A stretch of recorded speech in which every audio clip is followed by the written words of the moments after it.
É inevitável que a industrialização que for ocasionado lá na primeira Revolução Industrial ressignificou para sempre o modo pelo qual o homem passou então a agir sobre a Terra.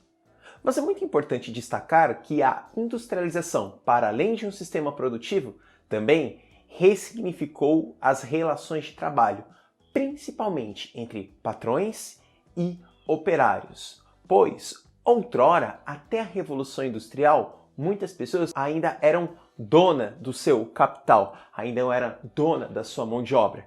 A partir da Revolução Industrial, isso mudou para sempre. Hoje, a mão de obra é de alguém que paga por ela. A partir disso, nós vamos discutir então 3 sistemas produtivos que se consolidaram principalmente no início do século XX.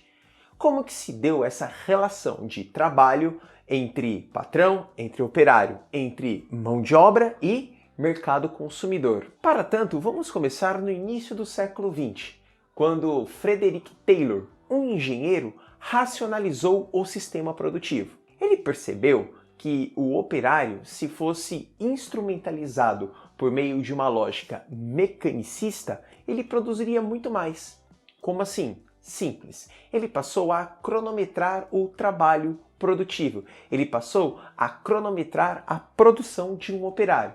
E ele percebeu que se ele organizasse as fábricas de tal modo que o operário viesse a trabalhar bastante e em pouco tempo, consequentemente produzir muito, o lucro seria muito maior. A este sistema nós vamos chamar de Taylorismo. É muito importante que, junto com o Taylorismo, elementos como a engenharia da produção vieram à tona. Vamos articular todos os sistemas pelo qual um operário tem que trabalhar. É muito importante que, se a gente analisar alguns elementos atuais, a gente tem um funcionamento taylorista até hoje. Imagina uma lanchonete super famosa que vende um lanche super famoso. Lá, toda a organização da produção do lanche requer o quê? A elevada produção à velocidade. Taylor também pensou que, a partir do momento que um operário viesse a produzir bastante, este operário poderia, ao fim do mês, receber um, digamos, salário melhor, o que provocava a competição pela produção, o que provocava a grande corrida em prol da melhor ou do melhor sistema produtivo. É muito interessante que houve uma fragmentação estrutural, uma divisão muito clara do trabalho entre os operários e entre os executivos, os donos da empresa, a burguesia. Esse sistema taylorista, ele priorizava, sobretudo, a elevada produção. E quem não conseguir acompanhar essa elevada produção, seja facilmente substituído. Afinal, a emergência da industrialização levou muitas pessoas para os espaços urbanos. Com isso, você tinha mão de obra à vontade. 20 anos depois, já em 1920, um outro engenheiro estadunidense olha para os pressupostos de Taylor e fala: interessante contabilizar, aumentar a produção. Esse engenheiro, então, começou a pensar numa grande produção, numa produção em massa, em larga escala. Esse engenheiro, de nome muito sugestivo, Henry Ford, ele vai desenvolver um outro sistema produtivo, o Fordismo. O Fordismo, por muitas vezes, é bastante comparado ao sistema taylorista, mas tem uma coisa muito importante, pois Ford vai utilizar a máquina para cronometrar o tempo do trabalhador. Como assim? Com o Ford, as pessoas vão passar a trabalhar numa linha de produção. E conforme passa a trabalhar numa linha de produção, a execução do produto final acaba sendo muito mais veloz. Importante, enquanto Taylor trabalhava pela lógica do cronômetro, do tempo, criando estruturas para articular uma melhor produção, Ford não, ele colocou uma linha de produção. O famoso filme Tempos Modernos, de Charlie Chaplin, representa muito bem o que era o Fordismo. A esteira correndo e todo mundo trabalhando em prol da máquina. É no Fordismo que o homem, de fato, se funde à máquina. E a partir desta fusão, o sistema produtivo ganha uma escala planetária. Muito importante destacar que o Fordismo, ele pensava sempre numa produção em massa, mas, para além da produção, tal como Taylor, ele também pensava no operário fora da fábrica. Mas não que ele pensasse no operário e no bem-estar do operário, mas ele pensava no operário enquanto mercado consumidor. Então, se eu produzir bastante, eu vou vender bastante. É claro, os Estados Unidos, naquele contexto de década de 20, vivia um grande crescimento, a vida estava muito boa. Nós sabemos que isso vai durar até 1929 com a queda da Bolsa de Valores de Nova York. Mas reparem bem que tanto o sistema fordista quanto o sistema taylorista especializou o trabalhador. Tanto que muitos trabalhadores não sabiam nem o que eles produziam. Eles apenas apertavam um botão ou colocavam uma determinada peça, mas nunca conseguia ver a produção de um todo. Era um trabalhador extremamente especializado. Se você vai apertar um botão, é este botão que você vai apertar durante todas as suas horas de trabalho semanais.